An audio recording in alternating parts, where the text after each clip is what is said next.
Welcome back to KX News. After a dominating win on opening day of the Class A state tournament in Kindred, Wahpeton battling West Fargo on Saturday. Post 20 looking to continue where they left off yesterday. However, it's West Fargo striking first. Wrigley Gunderson hits this one to deep left, driving in a run with an RBI double as the Vets get an early lead. Later in the inning, Jack Davies, he'll fly one out to center, and the runner will tag on the play, and he'll beat the throw home as the lead doubles for West Fargo. However, Wahpeton gets a comeback win over the Vets 8-4. After upsetting Dickinson yesterday, the host team Kindred facing Castleton. Vikings strike first. Jorgen Swenson hits this one to left field, bringing home a run to take the lead in the second. However, the Haymakers turned an inning-ending double play to get out of the frame on this chopper up the middle. Big play for them to get out of it and to limit the damage. Now let's head to the fifth. Nicholas Thompson, he blasts this one to left, extending Kindred's lead, and they won't look back as the Vikings upset Castleton 10-3.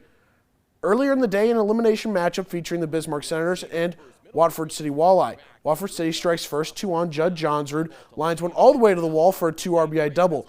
However, Bismarck answers, and now the Sens leading by one in this situation, TJ Olson giving them some breathing room with an RBI single, extending the lead.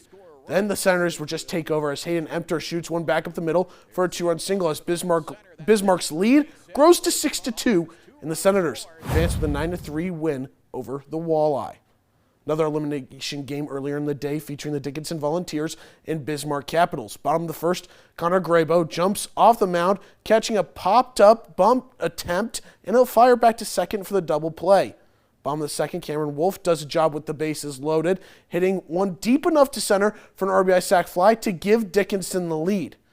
Now Bismarck down 2-0, and Jackson Gums looks to keep it that way as he lays out and takes away a base hit with a great play. Volunteers eliminate the Caps, winning 2-0. Championship Saturday at Astoria Field in Dickinson, featuring the Williston Keybirds and Fargo Post 2. Keybirds needing 2 wins in a 2-game sweep to be crowned champions. Top of the first, Charlie Kalbrunner on the mound, and he's locked in, striking out the side for a scoreless 1-2-3 inning. The home half of the inning, Post 2 draws first blood. Connor Holm lines one to center, bringing home a run on an RBI single. Later in the inning, Wyatt Kosadowski finds a hole on the right side, and this one gets into right field, driving in 2 more runs with a 2 RBI single. Now let's move to the second. Bases loaded once again for Fargo, but Caden Call, he'll induce a ground ball to short to get out of the inning.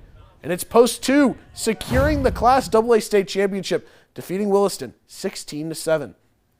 The final day of the Class B state tournament, Lemoore defeating Langdon 10-1 to start the day to keep their quest alive for a 4-peat and to move on to the state championship against Thompson. And Post 181 gets their second win over the A's 4-2, and Thompson is the Class B state champions.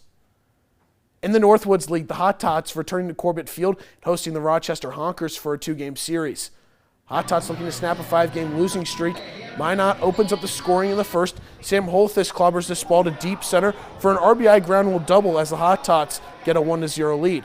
Later in the inning, Minot threatening with runners on, but Dario Gomez hauls in this fly ball and throws on a frozen rope to the plate to gun the runner down at the plate for the double play. But Drew Woodcock staying hot at the plate for the Hot Tots as he gets all of this one for a no-doubt solo homer, his 9th of the year. But the Honkers mount a comeback, securing a 10-8 win over Minot. Let's take a look at some other scores. Staying in the Northwoods League, the Larks falling on the road at St. Cloud 10-4. Big Sticks winning on the road 3-0, and the Twins falling in Kansas City to the Royals 10-7. That's all for your sports. Thank you. Have you ever been to a Larks game yet? I have been to a lot of games filming them, but as a fan, not yet. It is a great experience. They have so much fun, all the people in the crowd getting us pumped up. It was a great time. You should definitely entertain as a fan. I have to get out there for it. Thank you so much for giving us that sports report.